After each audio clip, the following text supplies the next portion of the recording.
Bueno, nuevamente muy buenas noches para todos. Siendo las 6:35, damos inicio con la clase el día de hoy. El CIPA número 6, que está relacionado con la última tarea, que es la evaluación final. Voy a compartir pantalla para que por favor me confirmen si pueden visualizar desde sus pantallas la presentación.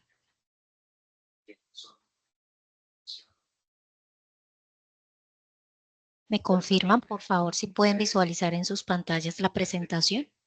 Sí, señora. Sí, señora. Sí, Muchas señora. gracias. Muchas gracias. Bueno, entonces, para esta socialización, el contenido temático, vamos a hacer como un resumen general de lo que fueron las temáticas abordadas en la tarea 2, 3 y 4, ¿cierto? Recordemos que la tarea 1 también fue un cuestionario de presaberes, que es el que se hace al inicio del curso. Por tanto, pues digamos que la socialización del resumen será llevada a cabo para las tareas 2, 3 y 4. Vamos también a mencionar algunos ejemplos de estos ejercicios abordados en las tareas y vamos a hacer al final una simulación de la prueba. Claramente, pues vamos a hacer también como la organización y la revisión de cómo se va a llevar a cabo la tarea directamente desde el campus como usted lo visualiza. Denme un momentico, chicos, por favor.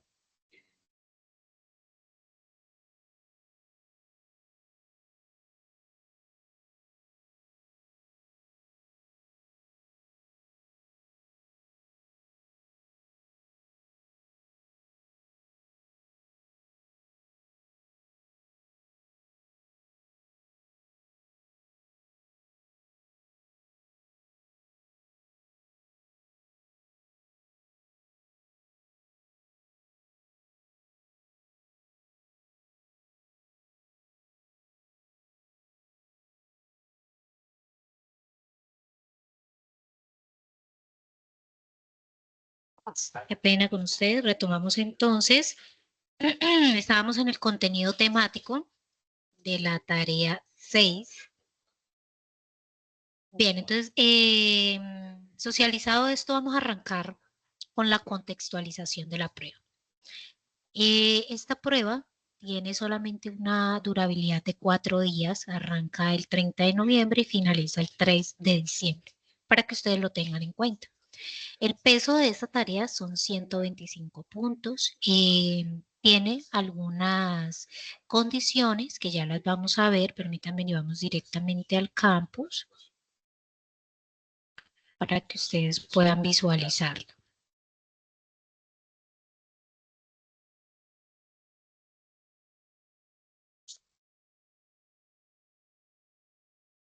Entonces vamos a ir al momento final.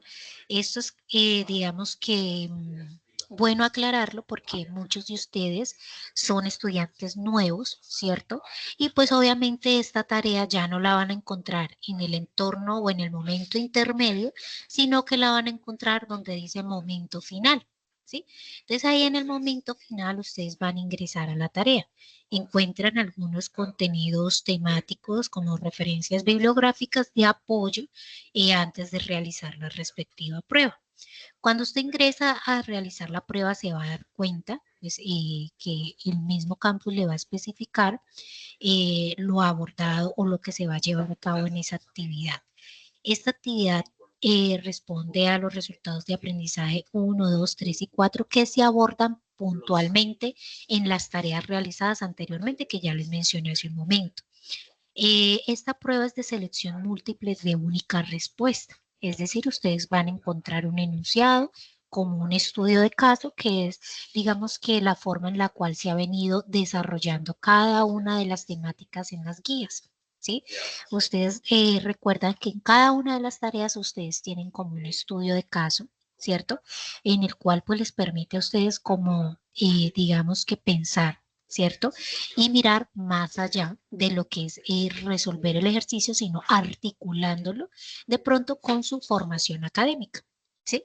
Como les venía mencionando, esta prueba equivale a 125 puntos de los 500 del curso, ¿sí? Además de ello, pues son 25 preguntas las cuales ustedes van a desarrollar en 1 hora y 30 minutos. Van a tener un único intento, entonces, ¿qué les recomiendo? La prueba tiene reconocimiento facial. Eso pues ya se los van a decir mañana en la web. Yo mañana les comparto temprano la invitación y el enlace de la web nuevamente para que pues lo tengan de primero en el correo y también en el Teams. Sin embargo, en el correo ya se les envió el día de ayer. Para que pues allí pues la directora del curso les explica explícitamente el tema del reconocimiento facial. ¿Por qué? Porque ustedes tienen que hacer el proceso cuando ustedes inicien. Les van a pedir pues que ustedes hagan ese reconocimiento. Yo como estoy en el rol de docente, pues aquí no me permite ver eso. A algunos de ustedes, pues digamos que cuando inician, no les está exigiendo, a otros sí. ¿Eso de qué va a depender? Pues digamos, digamos que la forma en la cual cada uno de ustedes ingresa como al campus, porque muchos pues es como su segunda vez que ven el curso, otros pues sí es su primera vez, ¿sí? Entonces, por tanto, la visualización va a ser diferente. En el momento de la prueba, ¿qué les recomiendo? Que tengan a la mano, pues digamos, un lápiz, una calculadora. ¿Por qué? Porque en el tema de conversiones de unidades, pues van a tener eso, van a tener que hacer una conversión de una unidad de acuerdo al estudio del caso que se les vaya a presentar allí, ¿sí? Em, en ese caso, pues deben tener a la mano la calculadora, ¿cierto? La tabla periódica, indispensable que tengan eso a la mano, chicos. De pronto una libreta, un lapicero, un lápiz, ¿cierto? Si tienen de pronto el desarrollo de las guías de manera física, también lo pueden hacer. Para ustedes interactuar con el celular les recomiendo que no estén con movimientos bruscos en la cámara. Es decir, si usted va a hacer uso de la calculadora, pues simplemente usted lo que hace es tomar la calculadora de su escritorio, tal cual como yo voy a coger este celular del escritorio, ¿cierto? Y sin tener un movimiento brusco, yo lo tengo en este momento en mi mano, pero tengo mi cara, ¿cierto?, en dirección hacia la cámara. Y ahí procedo yo a hacer mi operación matemática, ¿sí? Allí, pues digamos que como no genera un movimiento brusco, pues eso no lo va a detectar. ¿Qué pasa? Que cuando usted genere un movimiento brusco o quiera hacer pantallazos o quiera salirse de la página principal de la prueba para quizás entrar a la web, ¿cierto? A Google o otra página, en ese momento que usted salga de la prueba, en ese momento termina la prueba. Ya cuando usted salga, la prueba ha terminado. Entonces, por favor, tengan mucho cuidado cuando estén realizando. Saquen el tiempo, saquen el espacio, procuren que no tengan ruido, que estén solos, que tengan y adecúen el espacio para poderla desarrollar. Yo les voy a enviar un videito tutorial junto a la grabación de la web, perdón, del CIPA, la manera en la cual ustedes pueden hacer la inscripción al reconocimiento facial, algunos tips también que deben tener en cuenta allí, eh, y pues el material que se socializa el día de hoy. Bueno, eh, antes de arrancar con la socialización del resumen, no sé si tengan alguna duda frente a ello. Encienden el micrófono para poderlos escuchar porque el modo presentación Profe, no una puedo pregunta, o hacer. sea que digamos Sí. a la hora de uno hacer una ecuación en el cuaderno, por ejemplo, si le aparece una ecuación en la evaluación y uno quiere hacer una ecuación en el cuaderno, uno lo tiene que hacer literalmente suavecito o moverse suavecito porque la cámara Sí, puede detectar. es exacto, es lo recomendable. ¿Qué pasa, chicos? Que ustedes, aunque no lo crean, cuando ustedes hacen la prueba, nosotros podemos escuchar, ¿sí? Si ustedes, digamos que han hablado o han interactuado con cosas ajenas a lo que es la prueba, también los podemos ver, ¿sí? Entonces, cuando ustedes nos hacen un reclamo, usted dice, por ejemplo, profe, no, es que no sé, estaba haciendo la prueba y me sacó de la prueba y pues es un único intento, ¿cierto? Entonces nosotros procedemos a revisar sistemáticamente qué pudo haber ocurrido, ¿sí? Si es error, el sistema arroja error. Si es que usted ha abierto otra página, el mismo sistema no lo va a decir.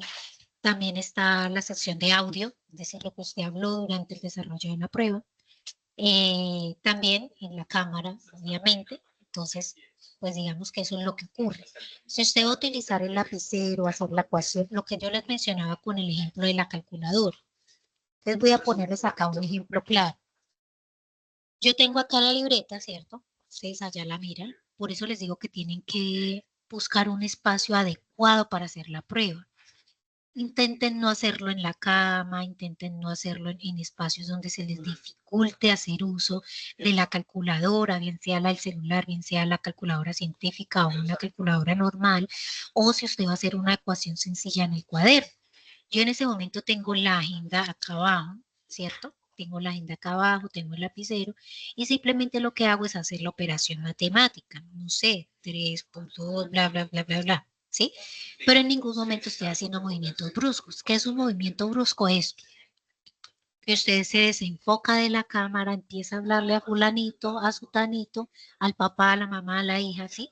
Y desenfoca la cámara, ¿sí? Usted puede mover sus manos, sí, puede mover sus ojos, sí, ¿cierto? Para poder ubicar dónde tiene sus elementos, pero no puede hacer movimientos bruscos, ¿sí? Porque cuando usted desenfoque directamente la cámara, ahí ya se sale. Ahora, si ustedes digan, profe, es que mi computador no tiene cámara, no puedo hacer la instrucción al reconocimiento o no puedo hacer, tienen que buscar la manera. Bien sea en un café internet, si usted está en una finca, vaya al casco urbano, ¿cierto? Busque los medios para poder desarrollar la prueba. ¿Por qué? Porque esta prueba no tiene recuperación, muchachos. Si ustedes la pierden, ya tienen que pagar la habilitación a esa prueba, ¿sí? Porque fíjense que son 125 puntos, más los 140 del componente, ¿cuántos van a ir? 260. Es decir, que si usted no asistió al componente y pierde la prueba, pierde el curso, aún así tenga las tareas en 5, ¿sí? Es por eso que es importante, se les recalcó tanto que hicieran la inscripción al componente práctico y llevaran a cabo eso. Ahora, si tuvieron bajitos puntos en el componente y pierden esa prueba, pues tienen que pagar la supletoria, ¿sí? El curso no es habilitable. Si usted lo pierde, pues tiene que volver a verlo. ¿Listo? Entonces, para que también lo tengan muy en cuenta. No sé si hay alguna otra inquietud.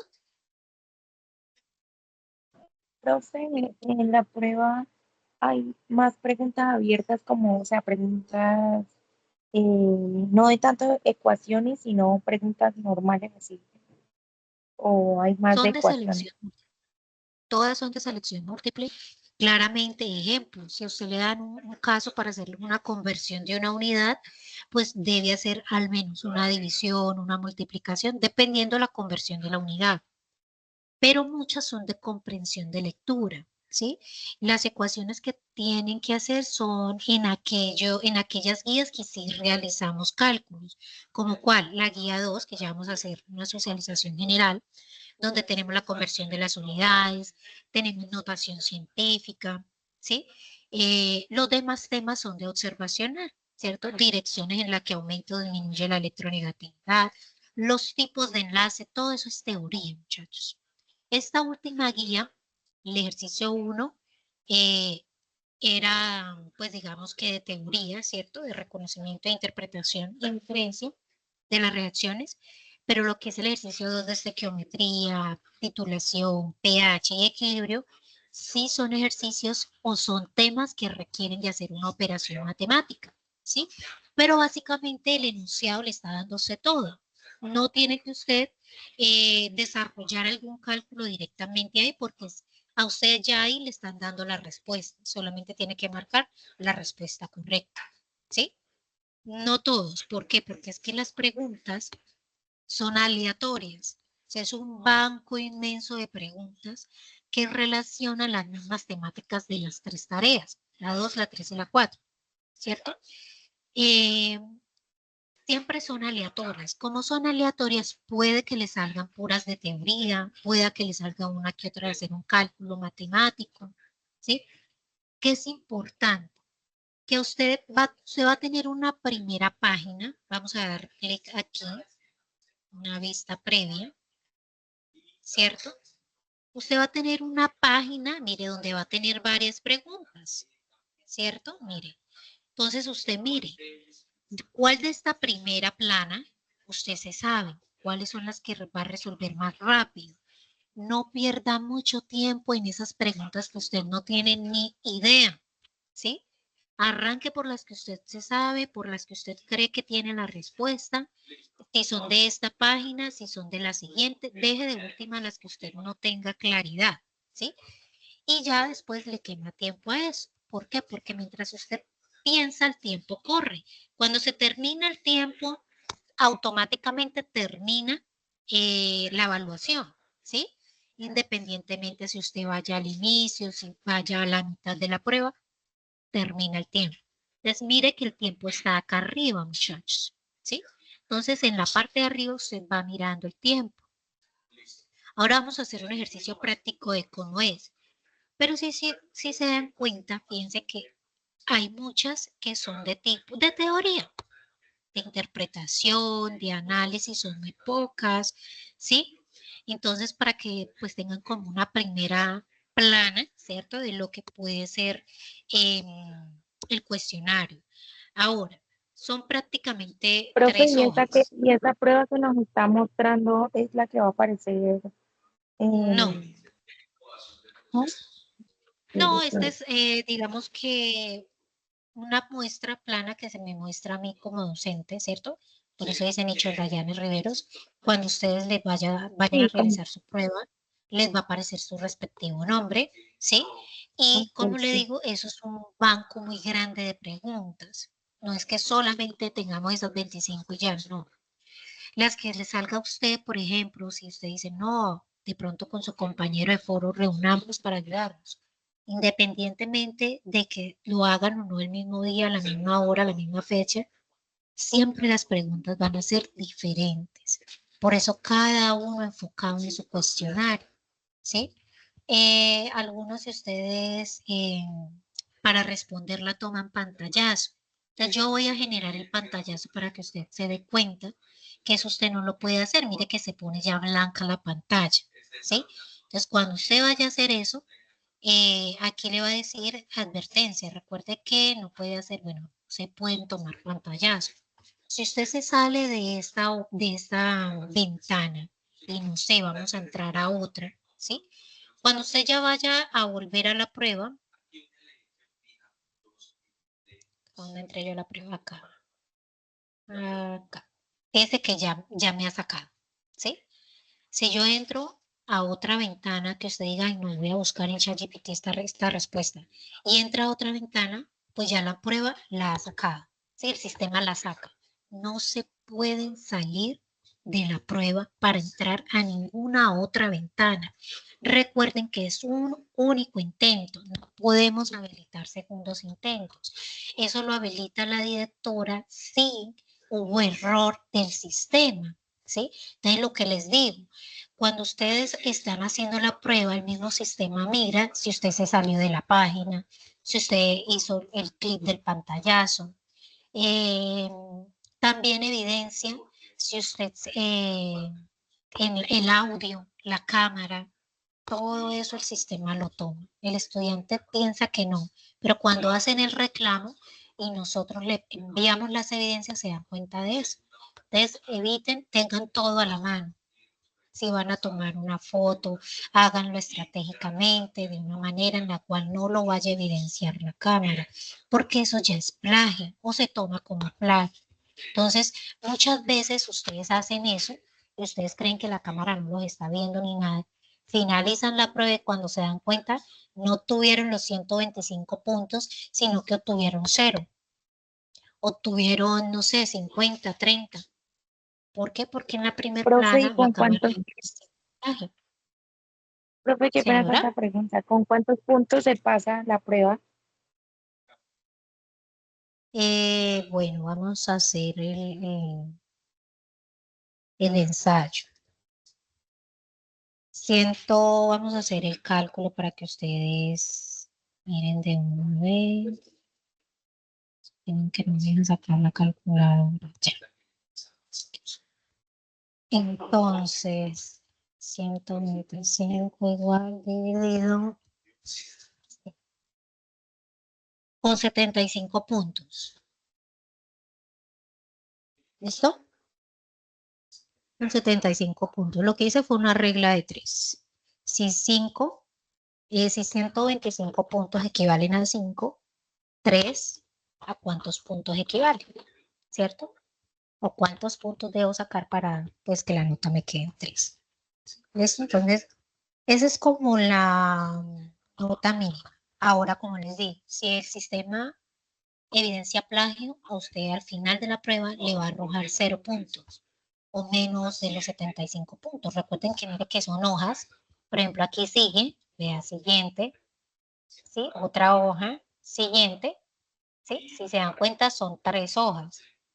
Entonces, cada vez que usted cambia de hoja, pues ahí va a mirar en qué momento hizo el plagio, en la primera, la segunda, en la tercera hoja. Y todo está por el tiempo. Entonces, no, que el plagio se hizo a la hora y 5 minutos. Entonces, hay que mirar todos los videos de las capturas para mirar la pregunta en la cual usted evidenció error, 1. 2, el tiempo en el cual usted resolvió ese ejercicio. Y 3, mirar a ver el audio y el video, a ver, pues, qué pudo haber ocurrido. Si ustedes evidencian de pronto que usted dice que de pronto el enunciado o la respuesta según el enunciado es correcta, pero el sistema se la tomó como incorrecta, trata de tomar una fotografía pues estratégicamente para que la direccione al tutor y el tutor pues la escale a la dirección del curso y ya pues la directora va a establecer si se le puede dar una segundo intento para que pues realice la prueba, dado el caso que la respuesta pues sea la que usted está indicando y de pronto no esté equivocada. ¿Listo? ¿Dudas, chicos? O ya podemos hacer el resumen general. Profe, y con respecto al audio, lo más oportuno es no hablar. Sí, porque como les digo, el sistema graba todo. Graba hasta el ruido del exterior. Ejemplo, si usted está, no sé, en un estudio y detrás o en el fondo del ruido, de pronto hay personas hablando, eso se toma también. Eso todo lo graba. Ustedes creen que no, pero cuando ustedes le envían a uno que por qué perdí, que por qué me saqué ceros y yo las respondí todas, ahí pues uno se da cuenta realmente qué fue lo que ocurrió. Ah, bueno, listo, profe, gracias. ¿Listo? Bueno, ¿alguien más tiene alguna otra duda, inquietud frente a la socialización del cuestionario? Bien. Pues recordarles nuevamente el tiempo, solamente es 1 hora y 30 minutos. Dispónganse en hacer la prueba como si fuera una evaluación normal. Pidan el favor a sus familiares que usted va a presentar una prueba, que por favor no la interrumpan o no lo interrumpan para que usted lo pueda llevar a cabo. ¿Listo?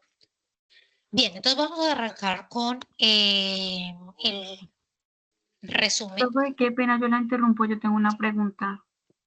¿Sí? ¿La evaluación cuándo es? ¿Es del 27? El Recuerden que 27 a ustedes las 6 de tienen la la agenda tarde, del ¿sí? curso, ¿no? La evaluación abre el 30 de noviembre Sí.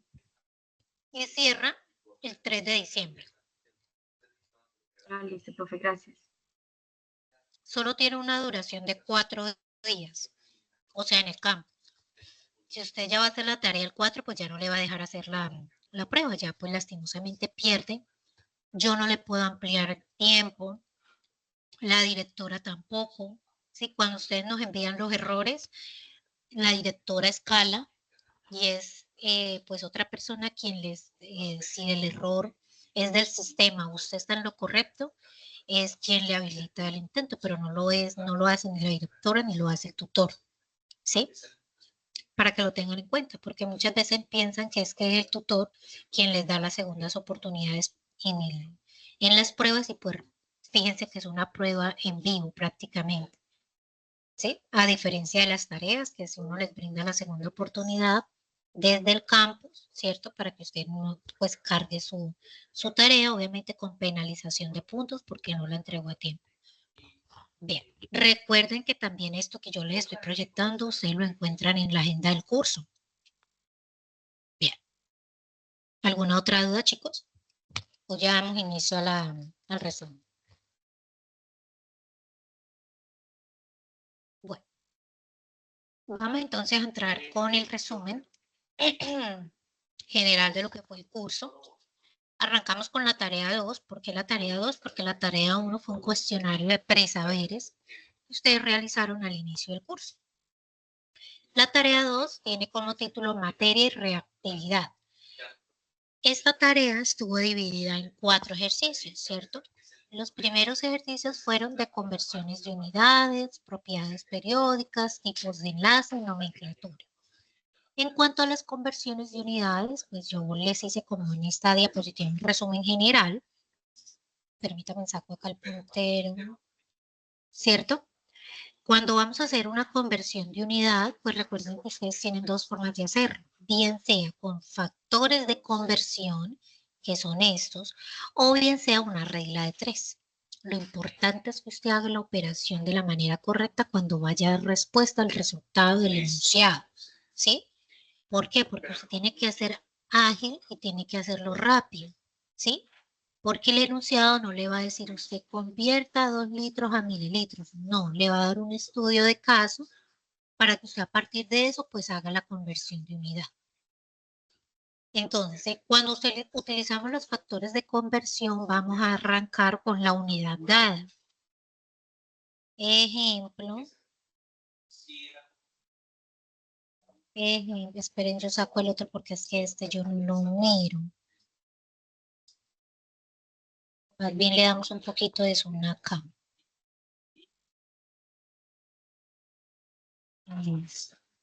Entonces, unidad dada, ejemplo, que me estén dando 3 litros, ¿cierto? Por el factor de conversión. Unidad dada en relación o el equivalente de la unidad dada. Entonces, ¿yo qué digo? Si 1 litro equivalen a 1000 mililitros, ¿cierto?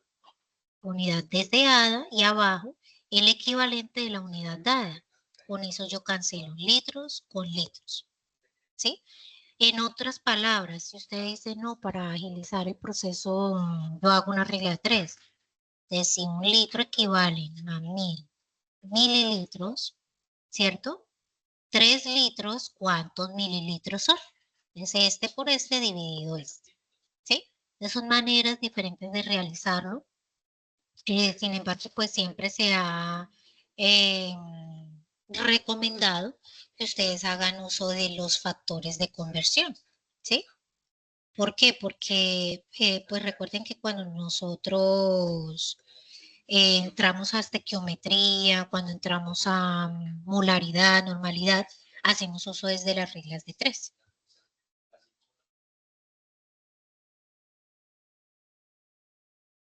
¿Dudas de los factores de conversión, chicos? Bien, entonces continuamos con las propiedades periódicas. En cuanto a las propiedades periódicas, recordemos que cuáles son las propiedades periódicas. Energía de ionización o potencial de ionización, electronegatividad, el potencial, la fuerza de ionización y que todos aumentan y disminuyen en la tabla en la misma dirección, excepto el radio atómico, ¿sí? Entonces vamos a simular esta tabla. ¿Dónde quiere dibujar? Vamos a simular la tabla, ¿cierto? Que esta sea la tabla. Lo que son las propiedades periódicas respecto a las energías, incluyendo la electronegatividad, todas aumentan en la misma dirección en la tabla. ¿De qué manera? De izquierda a derecha aumenta y de abajo hacia arriba, ¿cierto? ¿qué va a aumentar y qué va a disminuir en esa dirección? Todas las energías, el potencial de ionización, la energía de ionización y la electronegatividad. Importante que se graben esta palabra, porque sí o sí les va a salir electronegatividad. ¿Listo? ¿Por qué es importante la electronegatividad? Porque ya lo vamos a ver. Negatividad, ¿sí? Ya lo vamos a ver en la formación de los enlaces y es indispensable a la hora de formar los enlaces. ¿Por qué? Porque la alta electronegatividad atrae a electrones de otros elementos en la tabla, ¿sí? Entonces, como en este sentido aumenta, ¿cierto? En este sentido aumenta la electronegatividad. ¿Qué quiere decir esto? Que todos los elementos que estén en este bloque, ¿cierto? Es decir, entre más hacia la derecha se encuentre el elemento, pues más electronegativo va a ser. Y entre más arriba se encuentre, más electronegativo va a ser, ¿cierto? Y viceversa, cuando disminuye, entre más hacia la izquierda esté, menos electronegativo va a ser, y entre más abajo, pues menos electronegativo va a ser. Si yo tengo por acá el sodio y tengo por acá el azufre, ¿quién es más electronegativo? ¿El sodio o el azufre? Les pregunto.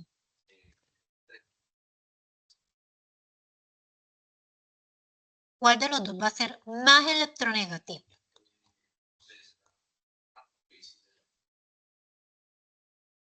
¿Sí me están escuchando, chicos? Profe, ¿cómo es la pregunta? ¿Cuál de los dos elementos es más electronegativo? ¿El sodio, que se encuentra aquí, o el azufre, que se encuentra acá en este lado? El ¿Cuál de los El azufre. dos? azufre. Correcto, el azufre. ¿Por qué el azufre? Porque el azufre se encuentra más hacia la derecha. Y entre más hacia la derecha esté, más electronegativo va a ser. Bien, ahora vamos a cambiar. Vamos a cambiar ahora la pregunta. Por acá está el carbono y por acá está el azufre. Entre el carbono y el azufre, ¿quién es más electronegativo? ¿Cuál de estos dos es más electronegativo? ¿El carbono o el azufre? ¿Quién tiene mayor electronegatividad?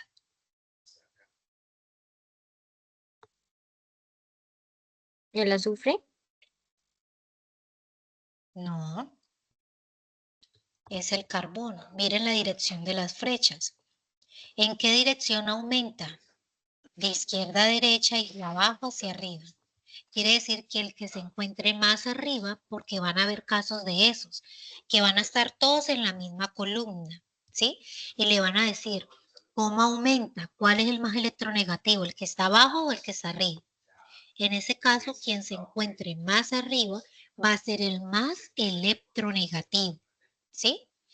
Y lo contrario ocurre, muchachos, lo contrario va a ocurrir, voy a dibujar por acá la otra tabla, cuando hablamos, mejor voy a hacer otra hoja acá. Lo contrario va a ocurrir cuando nosotros hablamos de radioatómico, ¿sí? Esta es la electronegatividad, ¿cierto? Y todas las energías en general. ¿Listo? Habíamos dicho que como aumentaba de izquierda a derecha y de abajo hacia arriba. Quiere igual, ¿cierto? Pero cuando hablamos de radioatómico, ¿sí? Él va a aumentar y disminuir en el sentido contrario, es decir, de derecha a izquierda y de arriba hacia abajo. En estas direcciones aumenta su tamaño, ¿sí? Porque recuerden que la relación del radioatómico es la dirección la dirección que hay entre el núcleo y el último nivel de energía, ¿sí? Esa como dirección, no, ese como diámetro, ¿cierto? Entre el núcleo y el último nivel de energía es lo que me relaciona el tamaño de ese elemento, ¿sí? Entonces, va a aumentar el radio atómico, va a aumentar en esta dirección. ¿Listo? Al contrario, ¿sí? Al contrario de la electronegatividad. Entonces, si por ejemplo yo tengo acá, no sé, el litio y tengo por acá al carbono, ¿cuál de estos dos elementos va a tener mayor radio atómico? El litio. El litio va a tener mayor radio atómico. Pero si lo comparamos en versión con la electronegatividad, ¿cuál de los dos va a tener mayor electronegatividad?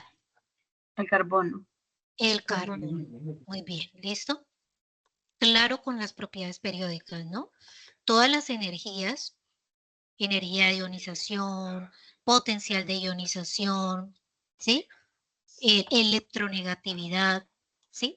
Van a aumentar en los mismos sentidos, de izquierda a derecha y de abajo hacia arriba. Lo único que va en direcciones opuestas es el radio atómico. Lo único que va en dirección opuesta, para que lo tengan presente en el momento de la prueba. Bien. Ahora vamos a continuar con la configuración electrónica para poder conocer la ubicación de los elementos en la tabla, ¿sí? Entonces recuerden que para eso tienen el diagrama de Moller. Deben tener claro el diagrama de Moller, ¿por qué? Porque van a haber preguntas que solamente le van a decir que cómo establece la configuración electrónica, mediante qué sistema. Les deben responder que es por el diagrama de Moller, ¿sí? Así se llama, diagrama de Moller, que es el que me va a permitir, por medio de la configuración o esa ubicación estratégica, yo poder tener la ubicación del elemento en la tabla y algunas propiedades, como cuáles: electrones de valencia en su último nivel o capa de energía, último nivel, último nivel, periodo, ¿cierto? Entre otros aspectos que ya vamos a hacer un ejemplo pues muy puntual, ¿sí? Entonces, lo primero que yo tengo que hacer es ubicar el diagrama, contar si a ustedes, por ejemplo, vamos a hacer otra hojita acá rápidamente y nos vamos a copiar el diagrama. O sea, peguemos todo para que no se nos dificulte. Entonces, por ejemplo, cuando nosotros hablamos de la configuración electrónica, debemos tener en cuenta que, por ejemplo, Z es el número atómico, ¿sí? Z es el número atómico, pero también me indica el número de electrones, ¿sí? Que tiene ese elemento. Y con este número de electrones es que yo voy a ir contando en el diagrama de Moller. ¿Qué información me brinda el diagrama de Moller? Primero, un número grande que me va a indicar que el nivel de energía en el que se encuentra ese elemento. Sabiendo el nivel de energía es el mismo periodo en la tabla, ¿sí? Periodo 1, 2, 3, ¿cuántos periodos hay? Por ejemplo, 7. Solo hay 7 periodos. ¿Cuántos niveles? 7. También van a encontrar una letra. Esta letra es el orbital de energía. ¿Cuántos orbitales hay? Está el S, está el P, está el D y está el F. ¿Cuántos? 4. Cada orbital tiene una cantidad específica de electrones que se ubican estratégicamente de forma exponencial. Del orbital S tiene 2 electrones, el P tiene 6, el D tiene 10 y el F tiene 14 electrones. Estos son los electrones electrones que le caben a cada uno de esos orbitales. No puede tener más ni puede tener menos. ¿Cuándo puede tener menos? Cuando yo empiezo a organizar la configuración de tal manera o de tal estratégicamente que me coincida con el número atómico, ¿sí? Entonces, por ejemplo, vamos a hacer un número atómico pequeño, 11. Quiere decir que voy a contar hasta 11 en el diagrama de Moore. Entonces, fíjese que arranco con 1s2. ¿Qué sigue? 2s2, ¿cierto? ¿Qué sigue? 2p6. ¿Cuántos llevo ahí, muchachos? Cuenten. En los exponentes, 2, 4 y 6, 10. ¿Cuántos son? 11. ¿Pero qué orbital sigue? Sigue el 3s2. No puedo poner 3s2 porque ya me pasaría de 11. Tengo que poner 3s1. ¿Sí? Voy a ubicar el último nivel de energía, es decir, el último número grande. ¿Cuál es el último número grande? Este. Entonces, este va a ser el último nivel. Entonces, ¿cuál es el último nivel de energía? El 3. ¿Cuál es el periodo en el cual pertenece ese elemento? ¿Cuál es el periodo? El mismo 3. ¿Cuántos electrones tiene? Mire que acá solo hay 1, ¿cierto? Y con eso yo ya lo puedo ubicar. Grupo, lo puedo ubicar por el grupo. Recuerden que grupos tenemos el grupo A, que está en la primera y la segunda columna de la tabla, y el último bloque de la tabla. Los grupos B, que son la parte central de la tabla, son los B, ¿sí? Los lantánidos, que son el bloque de abajo, no tienen un grupo porque no tienen un carácter definido, ¿sí? Entonces solo hay dos grupos, A y B. ¿Sí? El A tiene 1, 2, 3, 4, 5, 6, 7, 8A, que son los gases nobles. El B tiene 10 porque hay 10 cuadritos en la parte central de la tabla. ¿Y por qué hay 10 cuadritos? Porque ese B son en donde se encuentran ubicados los orbitales D. Por eso el D tiene 10 cuadritos, porque hay 10 electrones. El orbital P son los que se encuentran en el extremo derecho de la tabla. ¿Y cuántos son? 6. El S son las dos primeras columnas de la tabla. ¿Cuántos electrones le caben? 2. ¿Sí? Entonces, esta es la configuración electrónica y de esta manera yo puedo conocer cada una de las variables que implica ello. ¿Dudas de la configuración electrónica, muchachos? ¿Ninguna? Bueno, como no hay preguntas, voy a hacer otra aclaración en las configuraciones. ¿Qué observamos en esta configuración del ejemplo? Que vemos que el último nivel de energía se repite, mire, 2 y 2. Pero se repite con orbitales diferentes. ¿Qué quiere decir? Que en ese nivel de energía, que es el 2, encuentro dos orbitales. ¿Cuáles? El S y el P. Por tanto, cuando yo voy a sacar los electrones de valencia de este último nivel, tengo que sumar los electrones que tiene ese nivel. Es decir, tanto los electrones del orbital S como los electrones del orbital P. Y si yo sumo esto, ¿cuánto me da? 6 electrones. Esto es una salvedad, es una cascarita que siempre sale en las pruebas porque ustedes no lo recuerdan, ¿sí? Cuando tengan en la configuración electrónica el último nivel, es decir, el último número, si se repite, ¿sí? Debo sumar los exponentes de esos dos para poder sacar los electrones de valencia que hay en ese último nivel, ¿sí? Eso deben tenerlo claro también porque es algo que muchas veces sale en las pruebas. Porque hay que tener clara la diferencia entre los dos ejemplos que acabé de socializar. ¿Listo, chicos? ¿Dudas de esto?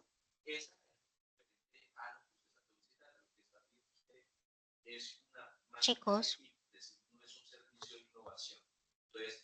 ¿Ninguna? Profe, no entendí esa última parte que acabo de explicar. Vale. Entonces, por ejemplo, el número atómico de esa... Pero recortamos esto para... Recortamos esto para que no dé más. Ahí el 1 elige, en este caso, las 2 o las 3. Si usted presiona en esa celda, él le habilita automáticamente como un filtro. Usted elige materiales e insumos o compra de maquinaria. Usted dice compra de maquinaria. Entonces, tenemos, por ejemplo,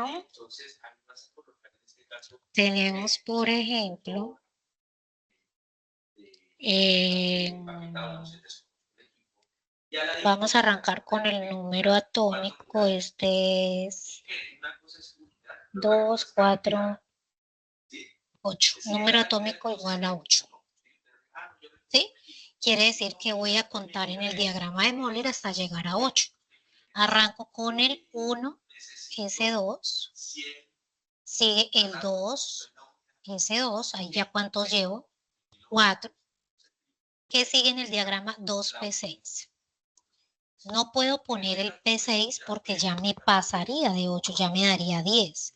Entonces aquí lo que tengo que hacer es poner un 4, ¿cierto? Para llegar a 8, mire, 2, voy a poner con colorcito, 2, más 2, 4, más 4, ¿cuánto me da? 8, ¿cierto? Ahí ya hice la configuración de electrónica. Ahora, ¿qué me dicen? ¿Cuál es el último nivel de energía de esta configuración?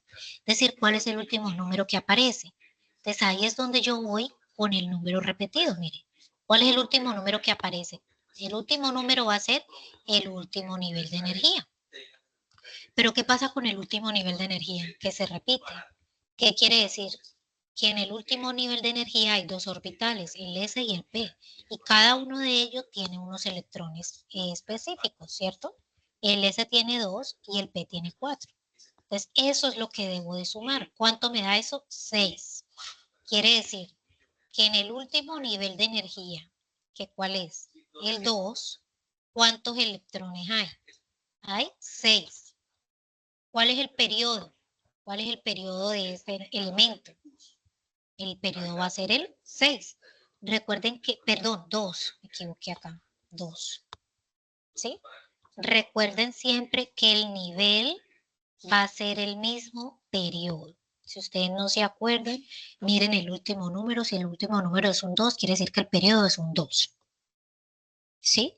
Y miren si ese nivel, ese número se repite o no se repite. Entonces miren la diferencia entre este ejemplo y el que hicimos hace un momento.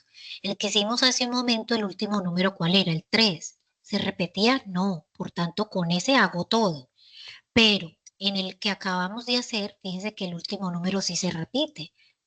¿Sí? Y si se repite, tengo que sumar los exponentes, es decir, los números que se encuentran en forma exponencial. Y ese va a ser el que le corresponden los electrones de valencia, ¿sí? Que tiene ese nivel. Conociendo el nivel, conozco el periodo porque me da la misma información. El nivel es el mismo periodo en la tabla. Y los electrones de valencia son los mismos grupos, ¿sí? Si yo ubico este elemento está en el periodo 2, ¿sí? Y está en el periodo 2 y está ubicado en el grupo 6, es decir, que este elemento pertenece al grupo 6A de la tabla. Entonces, ¿cuál es el elemento 6A de la tabla? Puede ser, puede ser el, puede ser el ¿qué? Puede ser el oxígeno. Es el oxígeno, sí, es el oxígeno. ¿Listo? Entonces, si ven la diferencia entre ambas configuraciones, esta es la cascarita que les digo que casi siempre sale en todas las pruebas, para que lo tengan en cuenta. ¿Y para qué ponen esa cascarita? Para que usted se dé cuenta que hay diferencias en este tipo de configuraciones electrónicas. ¿Listo? Ahora, otra cosa importante es que teniendo en cuenta el orbital, yo también puedo saber la ubicación en la tabla. Porque si ustedes se fijan, la tabla tiene esta apariencia, ¿verdad?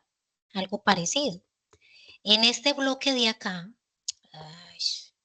en este bloque de acá, yo voy a tener el orbital P, en este bloque del centro voy a tener el orbital D, y en estos dos columnas iniciales voy a tener el S. Ya lo que está acá abajo son los lantánidos, que son los del grupo F. ¿Sí? F. Bueno, ahí ustedes ya comprenden un poquito. F.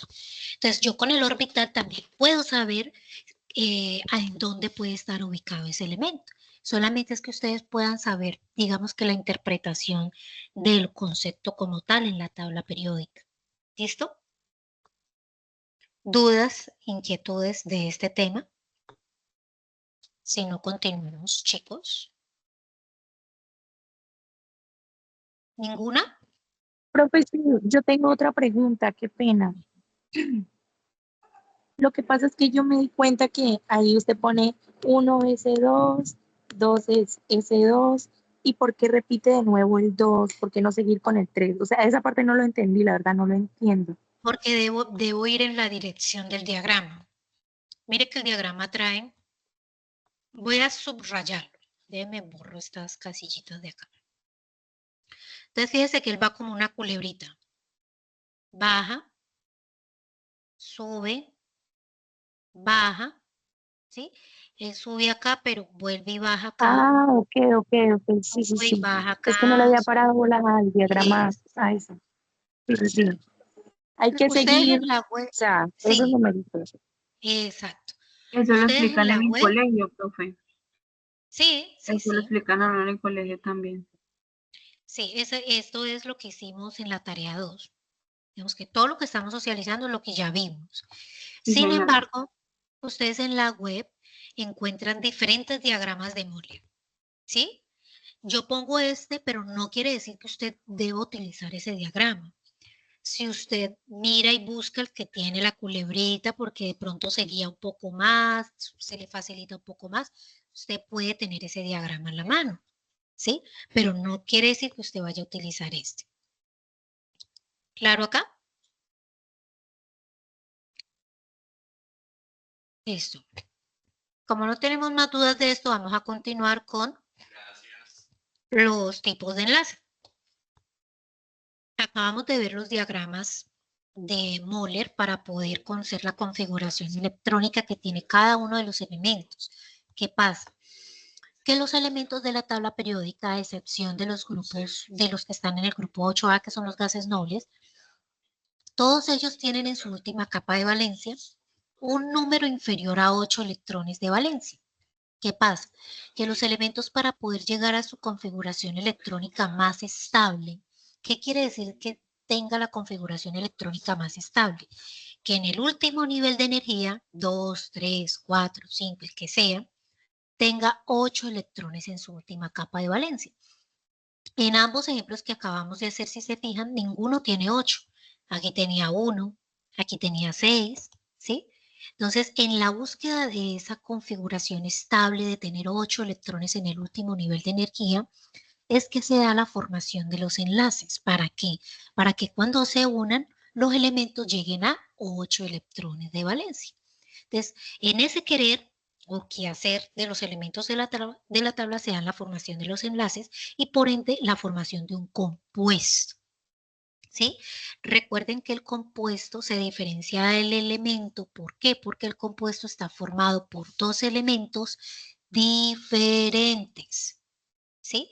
Y los elementos están formados por átomos iguales. Claro ahí, ¿no es cierto?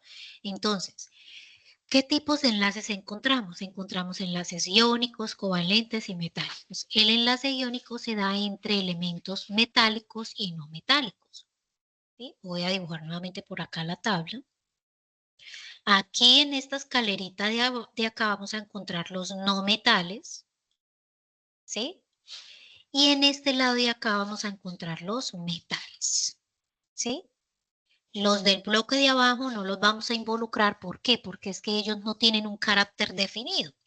Ellos no son ni metálicos ni no metálicos, no tienen un carácter definido. Por tanto, no los vamos a involucrar en esta formación de los enlaces. ¿Listo? Entonces, si me dice que es un iónico, se da entre un metal y un no metal, pues claramente puede ser, ejemplo, el hierro, y en este caso puede ser, en el no metal, puede ser el oxígeno, ¿cierto? Un metal y un no metal, claros ahí. Pero ¿de qué manera yo lo compruebo? ¿Cómo compruebo que realmente eso es un enlace iónico con la diferencia de la electronegatividad? Por eso la electronegatividad era tan importante hace un momento que yo les decía en qué dirección él aumentaba o disminuía. ¿Por qué? Porque los no metales son los que tienen la mayor electronegatividad. Por tanto, los no metales, ellos no ceden electrones, los atraen hacia ellos. ¿Por qué? Porque tienen una electronegatividad, tanto lo que hacen es llamar electrones para poder llegar a su octeto y formar el enlace. ¿Sí? Entonces, ¿cómo lo compruebo? Con la resta. Resto la electronegatividad del oxígeno menos la del hierro, siempre al mayor le quito el menor, si no les va a dar negativo, ¿sí? Y el resultado de la resta comparo en esta tabla. Si el resultado es menor o igual a 0,4, el enlace va a ser covalente no polar. Si el resultado está entre 0,5 y 1,7 va a ser covalente polar. Y si el resultado es mayor a 1,7, ejemplo, 1,71, 1,72 y más para arriba, el enlace va a ser iónico. ¿Qué pasa? Que van a haber elementos en los cuales a ustedes les va a dar 1,6, por ejemplo, 1,68. Si pasa eso, no es iónico, ya va a ser covalente, pero en este caso covalente polar. ¿Esto? Esta es la única manera de yo comprobar el tipo de enlace. Bien, ya hablamos de los iónicos, ahora hablemos de los covalentes. En el caso de los covalentes encontramos uniones, voy a poner por acá esto. Vamos a tener uniones entre elementos no metálicos. Ejemplo, el oxígeno con otro oxígeno, o por ejemplo el oxígeno y el azufre, o el azufre y el cloro, ¿cierto? Uniones entre dos elementos no metálicos, no metálicos. Esos son los enlaces covalentes. ¿Cómo lo compruebo? Porque las restas de sus electronegatividades pues me van a dar menores a 1,7. Igual comparo en la tabla, ¿no? Si le dan 3,05 y 1,7, covalente polar. Si le da menor a 0,5, pues va a ser covalente no polar. Ahora, ¿por qué es importante la polaridad? Porque la polaridad está relacionada directamente con la solubilidad, es decir, si se homogeniza o no en el agua. ¿Por qué? Porque el agua es una sustancia altamente polar, ¿sí? Entonces, por ser altamente polar, la hace, digamos que afín con casi todos los solutos o casi todos los compuestos, ¿sí? Entonces, va muy relacionado la polaridad con la solubilidad, ¿listo? Y los elementos, perdón, los enlaces metálicos son los que se dan entre metales, pero no cualquier metal. Se dan aquellos metales que tengan su misma característica o propiedad. Por ejemplo, el hierro y el cobre, ¿cierto? No sé, el mercurio con otro elemento de su misma columna o de su misma fila, ¿sí? No es que yo los vaya a coger un elemento que esté lejos del otro, ejemplo, el sodio y el cobre, no, ¿sí? Deben ser elementos metálicos, pero que se encuentren cerca para que se pueda formar la nube de electrones y pueda haber como un tipo de aleación, ¿cierto? Que es una mezcla entre los dos que los va a tener unidos mediante esa nube de electrones que se forma ese enlace. ¿Listo? Como no se forman todos los metales, pues no es, digamos que muy común, sin embargo, pues es importante que ustedes lo conozcan y recordarlo porque puede que les llegue a salir en su prueba. ¿Listo? ¿Claros con los enlaces? Ahora, ¿qué es importante tener en cuenta acá? Que los enlaces iónicos ceden y aceptan electrones. Ejemplo, si hablamos del hierro, su estado de oxidación es +2 y el estado de oxidación del oxígeno es -2. ¿Qué pasa acá? Que yo voy a formar cuántos electrones tiene el hierro, 2. ¿Cuántos tiene le faltan al oxígeno? 2. Entonces se forma aquí el enlace y el oxígeno puede formar su octeto. Voy a formarlo más grande para que usted lo pueda ver. Porque pueda que le salga el dibujo y usted tenga que decir cuántos electrones se están cediendo y aceptando, o pueda que le salga el dibujo y usted tenga que decir qué tipo de enlace es. Vamos a hacer uno más sencillo que es el sodio o bueno, el calcio, mejor. El calcio y el oxígeno, que se ve como más clara la diferencia. El calcio se encuentra ubicado en el grupo 2A de la tabla. Por tanto, tiene 2 electrones en su última capa de valencia. ¿Cómo sé eso? Con la configuración electrónica. El oxígeno se encuentra en el grupo 6A de la tabla periódica. ¿Qué quiere decir eso? Que el oxígeno tiene 6 electrones en su última capa de valencia. ¿Cierto? Cabe resaltar que los elementos o aceptan todo o ceden todo. No es que voy a ceder por partes, no.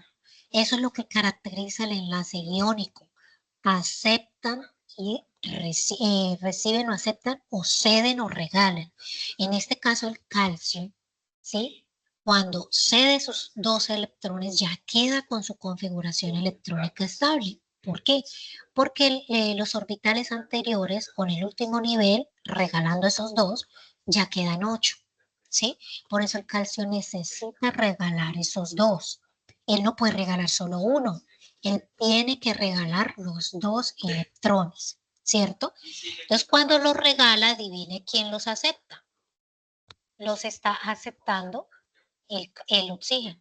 ¿Por qué él acepta el oxígeno 2? Porque mire que él tiene 6. ¿Cuánto le falta para llegar a 8? 2, ¿cierto? Entonces miremos. 1 por acá, 2, 3, 4, 5, 6, 7 y 8, ¿cierto? Ya se forma el octeto en el oxígeno. Y el calcio, pues al cederlos, ya queda con su octeto completo, ¿sí?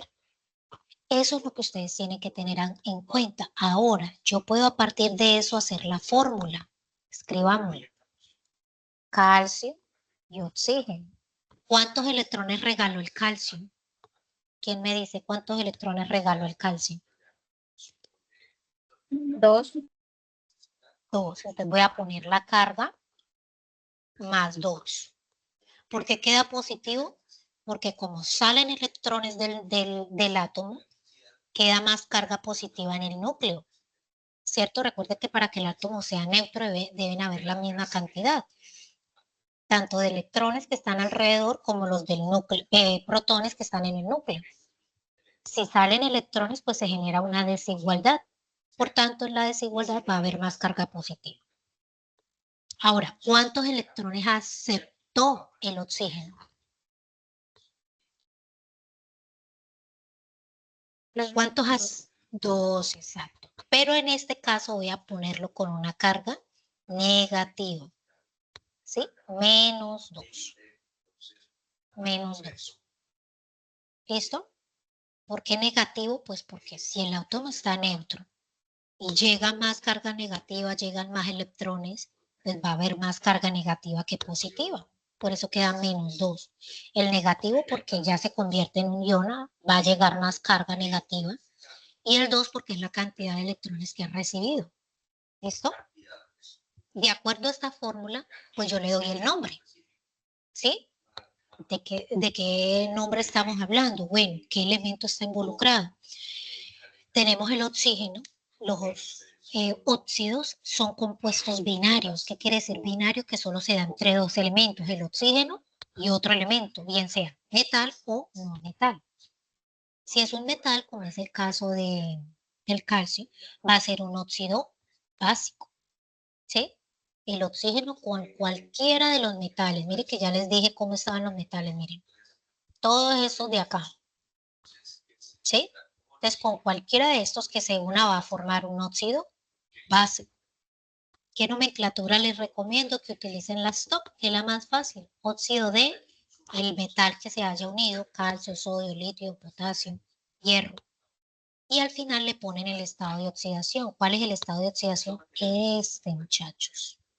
Es decir, que este se llamaría óxido de calcio 2, pero el 2 lo tengo que poner en número romano. Es la única condición de la STOP. ¿Listo? ¿Que cuántas nomenclaturas hay? Solo esa, claro, y más, está en la sistemática, está la tradicional. Pero en esas tengo que tener en cuenta el sufijo. Si es monóxido o si es la terminación de cada uno de ellos. ¿Sí? Si estamos hablando, por ejemplo, cuando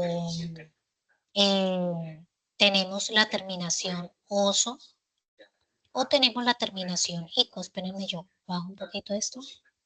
Ico. Oso, cuando el número de oxidación es el menor. Ico, cuando el número de oxidación va a ser el mayor. Esto va con el estado de oxidación, el número de oxidación, usted lo ve en la tabla. ¿Sí? Pero eco también se va a poner cuando solamente tenga un único número. ¿Sí? Un único número. Por ejemplo, todos los de la columna 1 y 2A tienen un solo número. Cuando usted busque el número de oxidación se va a dar cuenta que solo hay un número. Independientemente sea positivo o negativo, solo hay uno. Entonces, en esos casos las terminaciones también van a ser ICO. Entonces van a tener que repasar un poquito más el tipo de la nomenclatura. Vamos ahora con las bases. Las bases se caracterizan porque tienen el grupo hidroxilo, que es el grupo OH, y van a estar unidas siempre a un elemento metálico de la tabla, o sea, cualquiera de estos, el OH unido con cualquiera de estos elementos. Los haluros de hidrógeno, que son los ácidos, se representan porque tienen presencia del hidrógeno al inicio de la molécula. Inicio de la molécula.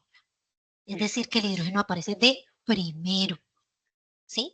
Y va a estar unido a un elemento no metálico, o sea, cualquiera de estos de acá, o también puede estar unido a un óxido ácido, o sea, el oxígeno unido con un no metal.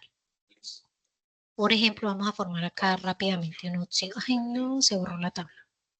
Vamos a borrar aquí rápidamente, vamos a hacer un óxido ácido. No sé, el azufre y el oxígeno. A ambos les hace falta diados, porque ambos están en el último nivel de energía. En el 6. Ambos están en el 6A. 1, 2, 3, 4, 5, 6. 1, 2, 3, 4, 5 y 6. Me paso. ¿Listo? Ese es un óxido ácido. Entonces el hidrógeno puede estar unido a un elemento metálico, por ejemplo, el hidrógeno con, no sé, el cloro, ¿cierto? Puede ser un ejemplo de un ácido, o también el hidrógeno puede estar unido a un óxido ácido, como el que acabamos de formar, HSO, ¿cierto? Ese también puede ser un ácido. ¿Cuál es la condición o la regla? Que el hidrógeno vaya de primero y ese hidrógeno esté unido a un no metal de la tabla o esté unido a un óxido ácido, que igual son dos no metales de la tabla. ¿Listo? Las sales son muy sencillas porque tenemos sales binarias. Es la unión entre los dos, el metal y el no metal, o sea, un enlace iónico. ¿Sí? Esas son las sales. Y la nomenclatura siempre va a ser uro del no metal. Ejemplo, cloruro de sodio, sulfuro de sodio, yoduro de sodio, bromuro de sodio. ¿Cierto? En los ácidos, pues va también ácido sulfúrico, fosfórico, clorhídrico. Bueno, ahí van, deben repasar un poquito el tema de nomenclatura porque pues sí es bastante pues largo y complejo a la hora de socializar. Deben tener, yo les hice como la tablita acá, ya se las garrapiñé, pero es como la pauta principal para la nomenclatura. ¿Sí? Es como lo que debe tener puntualmente claro para la nomenclatura, como las reglas, ¿sí? Para que pueda diferenciar esos compuestos, óxidos, ácidos o básicos, bases, ácidos y sales. ¿Por qué se meten estos tres acá? Porque recuerden que en titulación, la titulación se hace ácido-base y la formación de los dos forma una sal, ¿sí? Todo va direccionado. Claro, de eso vamos a arrancar con el resumen de la tarea 3, que son las soluciones y gases. Aquí pues tenemos dos temas principales que son pues las leyes de los gases y los gases ideales. ¿Cuántas leyes hay? 3, recuérdenlo siempre, Boyle, Charles y Gay-Lussac. Que es importante que tengan claro en cada una de ellas las constantes. Cuando hablamos de la ley de Boyle, lo que va a ser constante es la temperatura, es decir, que si usted le pone en la ecuación y usted dice a qué ley corresponde esta ecuación, a qué ley de los gases corresponde esta ecuación, mire qué le falta a la ecuación, qué le falta, por ejemplo, a esa ley. No tiene la temperatura. Ah, bueno, ley de Boyle. En la siguiente no tiene la presión, ley de Charles. En la última no tiene el volumen, ley de Gay-Lussac. ¿Por qué? porque los gases se caracterizan porque tienen relacionado tres variables: presión, temperatura y volumen, ¿sí? Son estas tres variables que son pilares en los gases, porque cuando yo varío esas tres variables, ¿cierto? Pues cambia la condición del gas y tiene un comportamiento diferente, ¿sí? Por ejemplo, en estos últimos dos casos, tiene un comportamiento directamente proporcional. Aumenta uno cuando está aumentando el otro, a diferencia de la ley de Boyle, que es inversamente proporcional.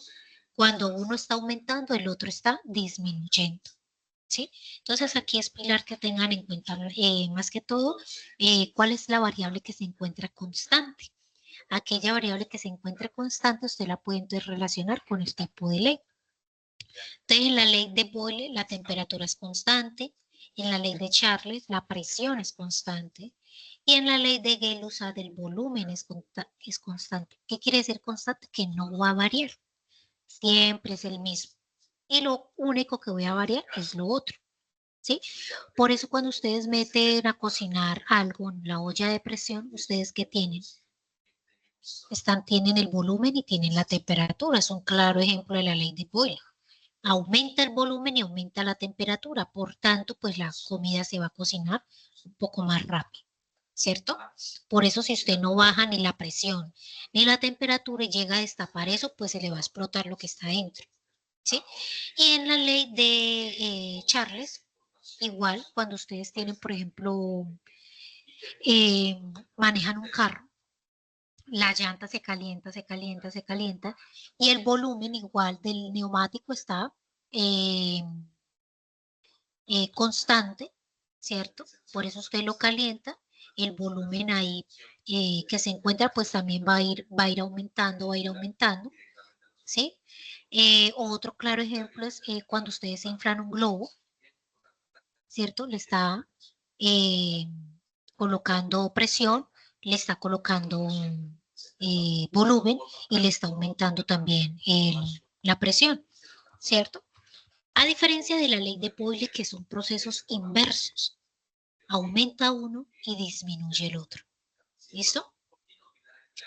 En este claro ejemplo tenemos también, por ejemplo, las bolsas de los autos cuando chocan, ¿no? Bueno, acá entonces continuamos con la ley de los gases ideales, P por B, que es igual a nRT, presión por volumen, que es igual a las moles por la constante de los gases R y la temperatura. Recuerden que nosotros siempre utilizamos la constante de los R's a este equivalente 0,082 mol por litro sobre, perdón, atmósferas por litro sobre mol Kelvin. Esa unidad tenganla clara porque la constante de los gases R tiene varias unidades. ¿Por qué? Porque va a depender de lo que yo esté trabajando en ese gas. Si estoy generando un trabajo, una fuerza, entonces no va a ir mol, sino que va a ir joules, que es lo que me mide energía en forma de calor, ¿sí? Y nosotros aquí solamente estamos variando presión, temperatura y volumen, ¿sí? No estamos emergiendo o colocando alguna fuerza o alguna energía adicional. Entonces siempre vamos a trabajar con esta unidad 0,082 atmósferas por litro sobre mol Kelvin. ¿Listo? Bien. En cuanto a las disoluciones, claro que tengan en cuenta cuáles son las unidades de concentración. No necesariamente tienen que aprenderse en el desarrollo de los ejercicios. Hay que con este se utiliza esta ecuación, hay que con este se utiliza esta otra ecuación. No, chicos, tengan claro cuáles son las unidades de concentración. Molaridad, una M mayúscula. Normalidad, una N mayúscula. ¿Sí? La molalidad, con L, molalidad, una M minúscula, ¿cierto? ¿Qué otra tenemos? Partes por millón, ppm, ¿cierto? Y cada una tiene sus unidades de concentración. La molaridad son mol sobre litro, la normalidad es equivalente a gramos sobre litro, La molalidad es mol sobre kilogramo. ¿Qué otra vemos? Partes por millón, ppm, que también lo vemos en la guía, que son miligramos sobre litro. Tenemos las unidades de concentración porcentual, masa, volumen, masa, volumen, volumen. Y la misma ecuación se lo dice. Masa, volumen, masa del soluto sobre mililitros de solución por 100. Masa, masa del soluto sobre masa de solución. Volumen, volumen del soluto sobre volumen de solución. Es claro que ustedes sepan como las diferencias y puntualmente qué relación o cuáles son las unidades de cada una de esas concentraciones o de esas unidades de concentración molar. ¿Listo? Bien. En la de reacciones químicas y estequiometría, bueno, y titulación, importante que sepan diferenciar los tipos de reacciones. Reacción de sustitución, reacción de descomposición, reacción de desplazamiento, oxidorreducción, neutralización. ¿Sí? Que lo tenga claro cuáles son y cuáles son al menos un ejemplo de cada una de ellas. Sustitución o adición. A partir de dos sustancias o elementos formo un solo compuesto. Descomposición. A partir de un solo compuesto se desglosa o se descompone en más elementos o sustancias, ¿cierto? Ejemplos. Si tengo el sodio y el cloro, formo la sal. ¿Qué tipo de reacción sería esta? Sustitución, composición o adición, ¿cierto? Si por el contrario tengo la sal y se va a descomponer entre sodio y cloro, pues ya acabé de decirlo, descomposición. Si tengo intercambio o desplazamiento, por ejemplo, sulfato de cobre, SO4, más el zinc, voy a tener sulfato de zinc más el cobre, ¿cierto? Desplazamiento. Neutralización. Un ácido HCl, perdón, no quiero escribir acá. Vamos a escribirla por acá, ¿cierto? Un ácido más una base, NaOH. Esto es neutralización, ácido-base, que me va a producir ¿qué cosa? La sal, cloruro de sodio, más agua, ¿cierto? Neutralización. Entonces, lo importante es que usted sepa qué tipo de reacción es, porque a usted le van a dar la reacción. Fíjese que en el ejemplo que colocamos acá del cuestionario, ¿sí se acuerdan? Miremos a ver si nos dan por acá algo de reacciones anterior. Este es un ejemplo.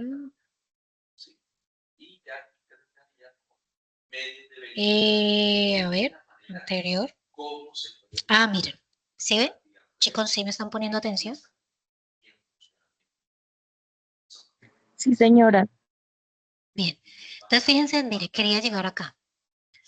Le dan la ecuación y a partir de la ecuación usted tiene que decir qué tipo de reacción es. ¿Sí?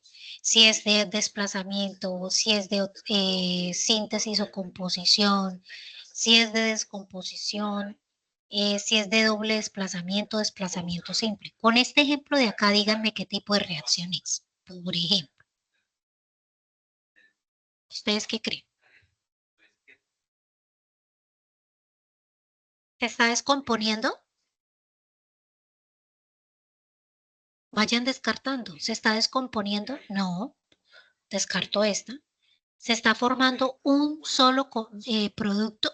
Tampoco, o sea que descarto esta también, o sea que no es ninguna de las dos últimas.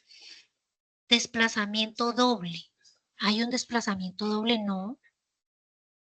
Yo solamente veo un desplazamiento, ¿cierto? Desplazamiento simple. ¿Sí? Claro ahí, ¿cierto? Entonces, a eso es lo que yo voy, que ustedes sepan y entiendan cuáles son los tipos de reacciones que hay, ¿sí? Y puedan diferenciar cada uno de ellos. ¿Cuáles son los que hay y qué es lo que ocurre en cada una de ellas para que lo puedan comprender mejor? Fíjense que cuando es de composición o síntesis, es porque a partir de dos o más, puede ser, se forma uno solo, porque la misma palabra descomposición se está descomponiendo en varias cosas, desplazamientos porque hay un intercambio de algún ion, ácido bases porque hay un ácido, recuerda que ya dijimos que el ácido era el que tenía el hidrógeno al principio, una base que tenía el grupo OH, ¿sí? Ácido base. Eso es lo que deben tener en cuenta allí. Ahora, en la parte de estequiometría que deben tener cuidado. Deben tener cuidado con los coeficientes estequiométricos, que son los que a mí me indican las proporciones en las cuales se está llevando a cabo la reacción. Estos mismos coeficientes me permiten determinar el reactivo límite, el reactivo en exceso. Recuerden que el reactivo límite es la sustancia que se acaba primero, es decir, aquella sustancia que tenga la menor cantidad de moles, y el reactivo en exceso pues va a ser la que tenga más cantidad de moles. Los cálculos estequiométricos se van a hacer únicamente con las moles del reactivo límite, ¿sí? Porque como su nombre lo indica, limita la reacción. La reacción para cuando se consume, se gasta de primero uno de los dos reactivos. Cuando uno de los dos reactivos se acaba, se agota, se consume todo, hasta ahí llega la reacción. Y ese reactivo que se acaba, se agota todo, es el reactivo límite. Por tanto, tiene la menor cantidad de número de moles. Y recuerden que cuando determino la menor cantidad de número de moles, debo, uno, tener las moles iniciales y dos, dividirlo con el coeficiente. Recuerden que el coeficiente es el número grande que aparece antes de el elemento o la sustancia. Si es 1, pues bueno, le va a dar el mismo valor, pero si es diferente, por eso es que siempre se debe dividir en el coeficiente estequiométrico. Y ahí sí comparan cuál de los dos es el más pequeño para que puedan delimitar cuál es el reactivo límite. ¿Listo? Y recuerden también las partes de la reacción. Lo que está al inicio son los reactivos, lo que aparece después, o sea, a la derecha, van a ser los productos. La flecha significa la transformación. Los números grandes son los coeficientes estequiométricos y los números pequeñitos son el número de átomos o los subíndices. ¿Listo? ¿Dónde vamos? Acá. Bueno, para la titulación de pH, recuerden, chicos, que la titulación tiene varias partes, tres principalmente. La primera, cuando no he hecho la titulación. La segunda, cuando ya hago la titulación, es decir, abro la llave de la bureta y dejo caer la solución que está ahí, ¿cierto? ¿Cuándo cierro la llave? ¿Cuándo termina la titulación? Cuando llego al punto final, ¿cierto? Y recuerden que el punto final es cuando yo veo que cambia de color, de transparente a rosa o de rosa transparente con fenolftaleína. Ese es el punto final. Y ese punto final está relacionado con el punto de equivalencia. Y ese punto de equivalencia es que me está indicando que ya cambió de color porque llegó a la neutralidad. ¿Y la neutralidad cuál es? El potencial de hidrógeno que va de 1 a 14. La neutralidad es cuando tiene el potencial de hidrógeno en 7, que es el pH, ¿cierto? Cuando tiene un pH de 7 es cuando llego al punto de equivalencia y visualmente lo veo cuando cambia de color de rosa pálido o de transparente a, de transparente a rosa pálido o de rosa pálido a transparente. Que ese fue el experimento que ustedes hicieron en el laboratorio. ¿Listo? Entonces, dos puntos importantes, punto de equivalencia y punto final. El punto final, cuando cambia de color, punto de equivalencia, cuando llega a pH de 100. ¿Listo? Las ecuaciones, pues ya tocaría que las revisáramos, ¿cierto? En la tarea que acabo de finalizar. Sin embargo, recuerden que el pH lo que me indica es el potencial. Es un potencial que va en un rango de 0, a 14, ¿sí? pH es un potencial de hidrógeno que se mide según un rango y ese rango me va a indicar si es ácido o básica o neutra. ¿Listo? Y finalmente, cuando hablamos de equilibrio químico, es cuando ustedes observan este doble sentido de la flecha. Doble sentido de la flecha. Si hay doble sentido de la flecha, ya estamos hablando de una reacción en equilibrio. ¿Qué quiere decir reacción en equilibrio? Que la reacción se puede devolver. Va a favorecer o a los reactivos o a los productos. Y para eso ya se saca la constante. ¿Sí? Si la constante en el equilibrio es mayor a 1, es igual a 1, es menor a 1, ¿a qué sentido va a favorecer la reacción? ¿Por qué está el doble sentido? Porque reaccionan los reactivos, se mezclan, forman el producto, pero el producto tiene la misma energía y velocidad de reacción y se devuelve y forma nuevamente los reactivos. Y así se la van a pasar hasta determinar la constante para poder delimitar a qué lado de la flecha va a favorecer la reacción. ¿Listo, chicos? Bien, les dejo acá esta simulación, que yo la tengo acá abierta.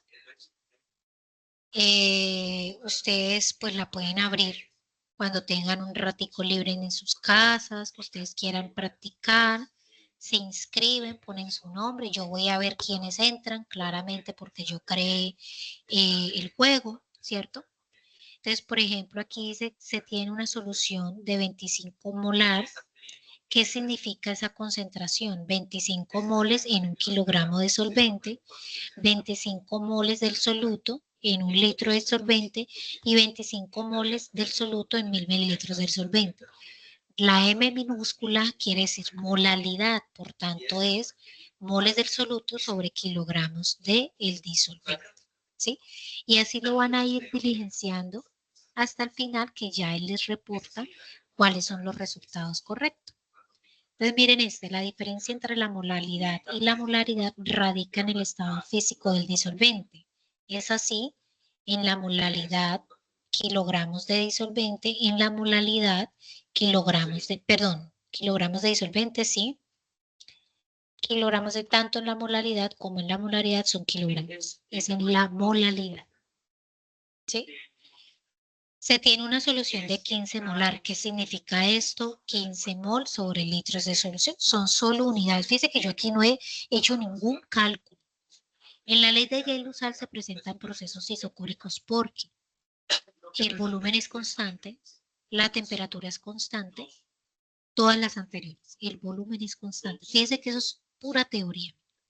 En la ley de Charles se presenta un proceso isobárico porque el volumen es constante, la temperatura es constante, la presión es constante. ¿Sí?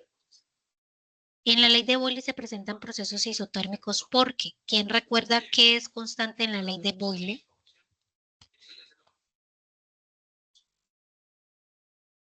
¿Quién recuerda? Bueno, cuando usted finaliza le va a decir, miren, wow, cuánto puntaje obtuvo. Todas le quedaron bien. Si alguna no le quedó bien, pues le va a marcar acá. Y vuélvala a hacer, vuélvala a hacer. Son 2 ejercicios diferentes, miren. ¿Sí? Uno para cada, se los mezcle de acuerdo a las tareas, 2, 3 y 4. Listo, chicos, es como el ejercicio que les dejo como para que practiquen, como para que pues hagan el ejercicio. Traté de hacerles esos quizzes o esos simulacros, pues digamos que similares a los que aparecen en los cuestionarios anteriores. Y pues para que obviamente ustedes lo realicen de manera pues consciente, ¿no? No necesitan hacer cálculos, fíjense que lo hicimos, bueno, se los mostré rápidamente para que ustedes lo desarrollen en casa, que ese es el objetivo, porque pues ya se nos da muy largo el CIPA, ¿cierto? Más de 2 horas.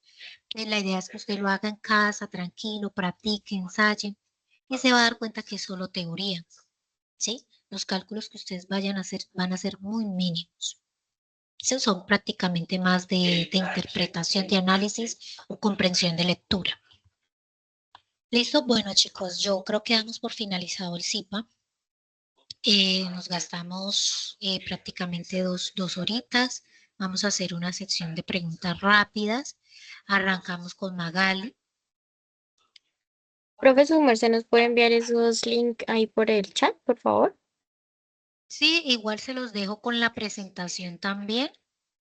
Pero bueno, vamos a darlos acá en el chat. Entonces, eso para que lo tengan en cuenta. Vayan evidenciando por favor la solicitud de cotización. Está bien. Recuerde que ese documento, la solicitud de Sea cotización, que le sea que llegar, pero quien no se Igual abre recuerden y que yo demuestra lo que mañana está en su corazón. les comparto la grabación y la presentación de PowerPoint que se socializó ahorita, ¿listo? No va. Tu mamá. Vale, profe, gracias. Bueno, chicos, muchas gracias a todos por la asistencia. Que tengan una feliz noche.